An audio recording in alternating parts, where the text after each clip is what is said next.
വർക്കലയിൽ മത്സ്യത്തൊഴിലാളികളെ ബോട്ടിടിപ്പിക്കാൻ ശ്രമിച്ചെന്ന് പരാതി. ഇടവ തീരത്ത് നിന്ന് യന്ത്രവൽകൃത ബോട്ട് പിടിച്ചെടുത്തു. അനധികൃത മത്സ്യബന്ധനം ചോദ്യം ചെയ്തതാണ് പ്രകോപനത്തിന് കാരണം.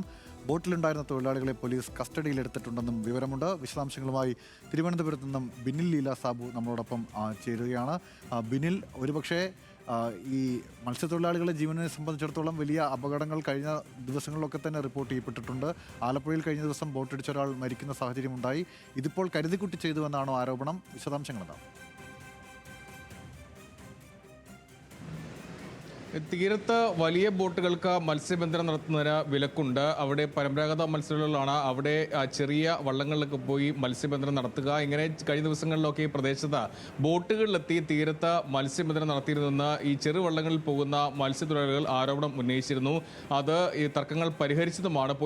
തീരദേശ പോലീസ് എത്തിയാണ് തർക്കം പരിഹരിച്ചതും. പിന്നീട് ഇന്ന് പുലർച്ചെയാണ് കൊല്ലത്ത് നിന്നുള്ള ഒരു ബോട്ട് ഇത്തരത്തിൽ മത്സ്യബന്ധനം നടത്തിയെന്ന ആരോപണം ഈ പരമ്പരാഗത മത്സ്യത്തൊഴിലാളികൾ ഉന്നയിച്ചത്. പിന്നാലെയാണ് ഒരു വാക്ക് തർക്കത്തിലേക്ക് അത് മാറിയത്. ചെറുവള്ളങ്ങളിൽ ഈ ബോട്ടിനടുത്തേക്ക് എത്തി മത്സ്യബന്ധനം നടത്താൻ പാടില്ല എന്ന് ഇവർ പറയുകയായിരുന്നു. അതിനിടയ്ക്കാണ് ഈ ബോട്ട് ഇവർക്ക് വള്ളങ്ങൾക്ക് നേരെ തിരിച്ച് ഇടിക്കാൻ ഒരു ശ്രമം നടത്തിയെന്ന ആരോപണം ഈ പരമ്പരാഗത മത്സ്യത്തൊഴിലാളികൾ ഉന്നയിക്കുന്നത്.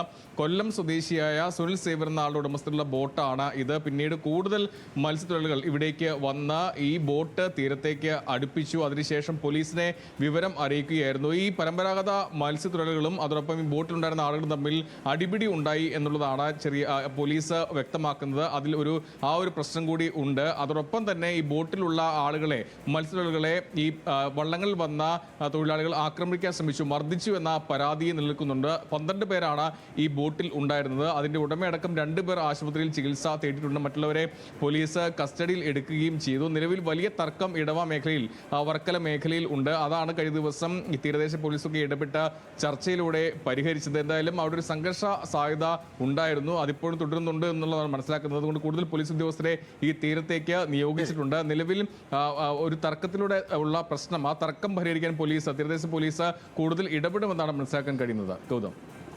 ബിനിൽ ലീല സാബുവാണ് വിവരങ്ങൾ നൽകിയത്. എന്തായാലും വർക്കല തീരത്താണ് ഈ പ്രശ്നം നിലനിൽക്കുന്നത്.